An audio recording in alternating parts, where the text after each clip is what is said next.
ہم شرمندہ نہیں ہیں، انسانوں کو کپڑوں پہ نہیں تولا جاتا۔ آج کا میرا دیس کا مالدار اتنا فقیر ہو گیا ہے، اتنا چھوٹا ہو گیا ہے کہ وہ اپنا تعارف کروانے کے لیے 50 لاکھ کی گھڑی لیتا ہے، 6 لاکھ کا جوتا لیتا ہے۔ آج کی بیگم اتنی چھوٹی ہو گئی ہے کہ اپنے قد کو بڑا کرنے کے لیے وہ 10 لاکھ کا ہینڈ بیگ لیتی ہے کہ دیکھو میرا بیگ 10 لاکھ کا ہے۔ ارے میری بہن، تو 10 ٹکے کی بھی نہیں رہی اگر تو نے بیگ سے اپنے آپ کو بڑا بنایا۔ او میرے دوست، تو 2 ٹکے کا نہیں ہے اگر تو 10 لاکھ کے جوتے اور 50 لاکھ کی گھڑی سے اگر تو بڑا بننا چاہتا ہے۔ ارے اس دھوکے سے نکلو۔ برینڈڈ برینڈڈ برینڈڈ، کہاں جا رہے ہو؟ جب تم اپنی ذات میں بے قیمت ہو تو رب ذوالجلال کی قسم، تمہاری گھڑیاں، تمہارے بیگ، تمہاری گاڑیاں، تمہارے بنگلے تمہاری عزت کو بڑھا نہیں سکتے۔ ابا جان، آج ہم خوشی سے بلند ہیں کہ ہمارے باپ نے بددیانتی نہیں کی۔ گھر میں تشریف لائے، کہنے لگے فاطمہ کچھ پیسے ہیں، میرا انگور کھانے کو جی چاہ رہا۔ بس فاطمہ رونے لگی۔ فرمایا امیر المومنین، خزانہ تو بھرا پڑا ہے، 1 درہم کا بھی تیرا حق نہیں ہے کہ تو 1 درہم لے کے انگور خرید لے۔ تو تڑپ اٹھے، فاطمہ میں جہنم نہیں برداشت کر سکتا۔ وہ میرے بھائیوں جو دن رات سود میں پھنس چکے ہو، جو دن رات جوئے شراب میں پھنس چکے ہو، کیسے اللہ کے سامنے سرخرو ہو کر کھڑے ہو گئے؟ ایک رات گھر میں تشریف لائے، بچیاں، بیٹیاں، منہ پہ ہاتھ، کپڑا رکھا، دوپٹہ رکھا منہ پہ، اور بات کریں۔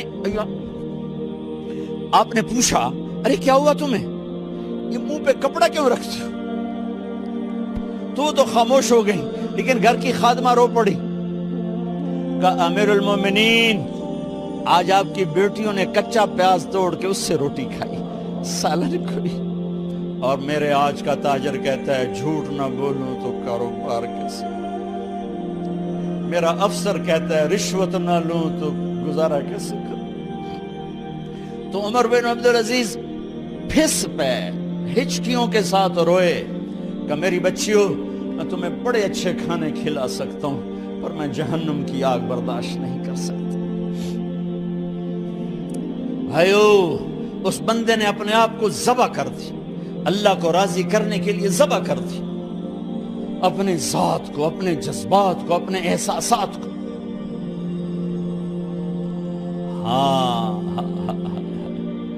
اب اللہ نے صلہ کیا دیا، جب انتقال ہونے لگا تو بلایا رجا کو، جو میں بات پہلے چھوڑ کے ادھر ان کی تھوڑی سیرت بتائی کہ رجا اب میں مرنے لگا ہوں۔ عبد الملک کالا ہو گیا تھا، ولید کالا ہو گیا تھا، سلیمان کالا ہو گیا تھا۔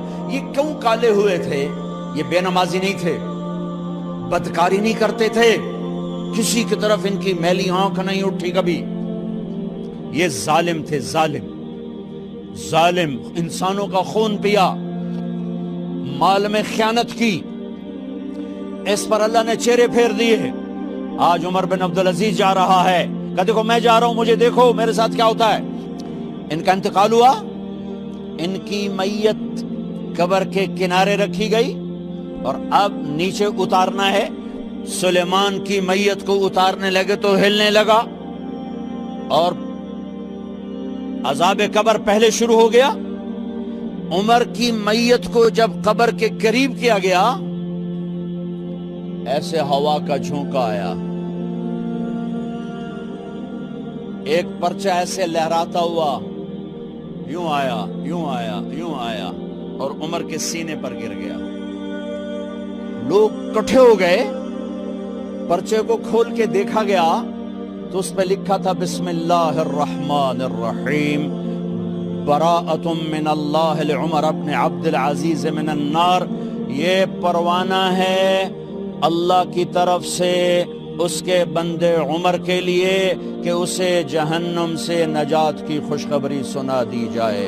آہا، مرنا ہو تو یوں مرو، اللہ ایسی موت دے دے.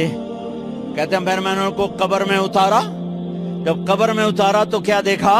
میں نے کفن کی گرہ کھولی تو چہرہ قبلے کی طرف، اور یوں لگا جیسے 14ویں رات کا چاند قبر میں اتر آیا ہو.